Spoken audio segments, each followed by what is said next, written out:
Hey, what is going on, guys? It is RPG Panda, and in today's video I'm going to be taking a look at some trailers, intro cutscenes, and cutscenes in Black Ops 3 Zombies. So basically I'm going to be talking about interesting things that I've noticed that are missing or appeared in the game that weren't there before, and lots of other interesting things. So the first map we're going to take a look at is the Giant.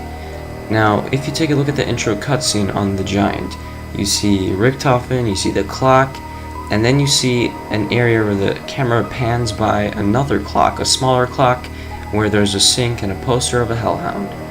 Nothing interesting, right? Well, that picture of a hellhound is not ordinary. If you go in game and you check right where that area is, you're not going to see a poster of a hellhound. Instead, you'll be greeted with something else. You guys can go check it out in game right now for yourselves, but it is not a hellhound. So that makes me wonder, when that clock striked and then we got that area where it pans over, was that in the future? Because the clock, when we're playing, is always stuck and it's in a loop. So could that mean that that map is in a loop and we can never get out of it? Or did we miss something? Is there a way to make this clock go into the future? Because this is very interesting to take a look at. There's a poster that is switched from a hellhound to something else in game. I'm gonna leave that for you guys to go check out in game for yourselves. It's really interesting. Alright, so that's one interesting thing. And so there's nothing really else I want to say about the Giant, except for the fact that the teleporters, the pads, the mainframe, that has been switched. Before, when the map first came out, the teleporters and the mainframe, they were a lot darker. You couldn't really see through them. And they were just like foggy and covered with winter snow, right? So, I'm wondering, why did they switch those assets and make them brighter, made them clear? Are they trying to make the game look better, or are they trying to let us know that we have to look closely at those mainframes and teleporters because there's a cipher in one of them, or there's something else interesting in one of them? Maybe there's another Easter egg we missed, but I doubt we missed another Easter egg. Maybe it's another cipher that has been recently added with the clear mainframe and teleporters. So now moving on to Shadows of Evil. In Shadows of Evil, we have a trailer, right? The first trailer that ever came out before the game was actually even playable for the public.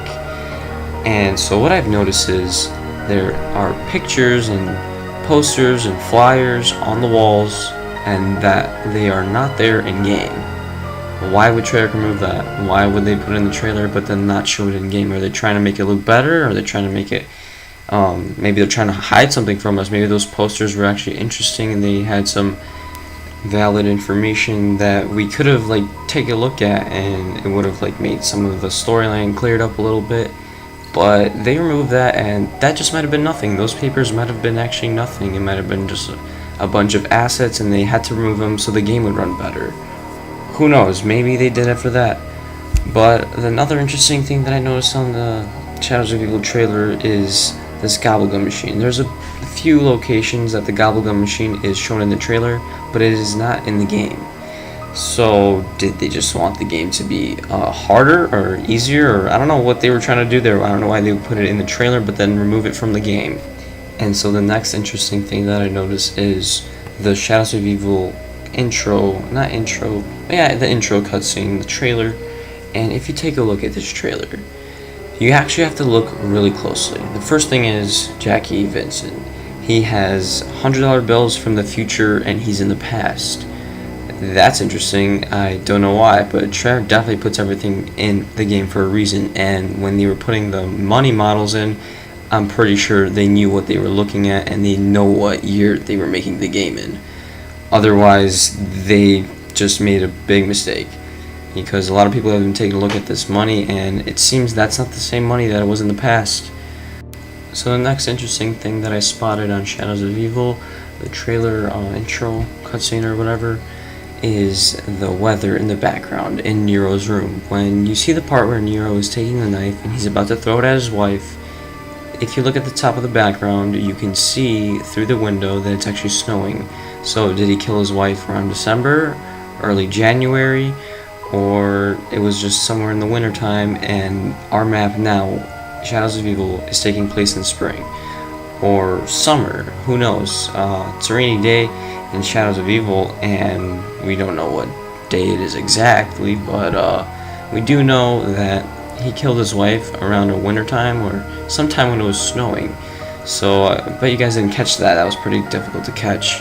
So the next thing that we're going to talk about is, the next map we're going to take a look at is Der Eisendrache. I'm basically going in order, guys. I'm pretty sure you caught that by now.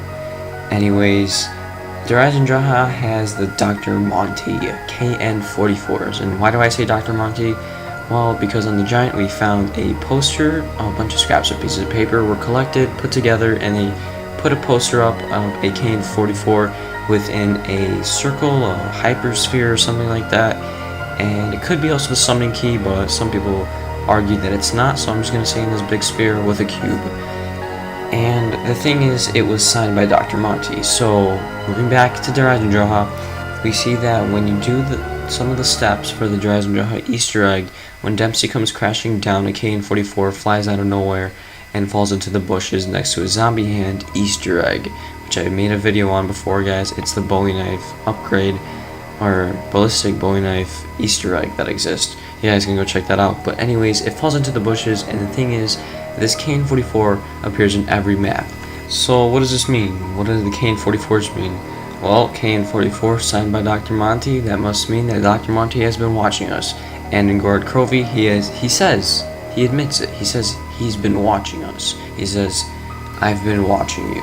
And someone has recently discovered that the KN44s actually aren't nothing, they actually are important. And some people thought they are a glitch, but Jason Blundell said they're not, and if we can look into it.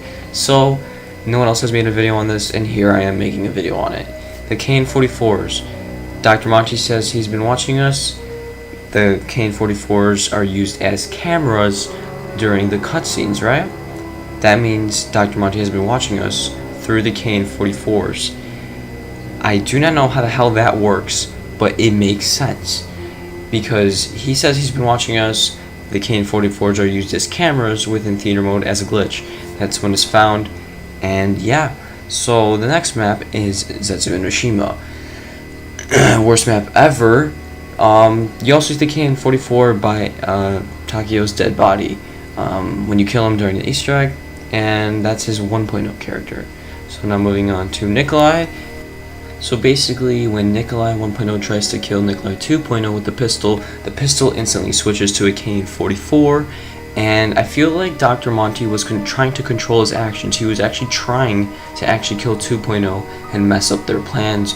Therefore, Dr. Monty is actually evil, but no one really knows. There's a lot of theories floating around, and yeah. So now DLC 4, guys, Revelations.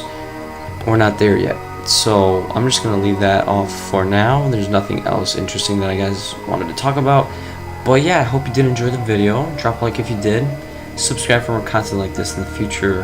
And as always, guys, I'll see you in the next one. Peace.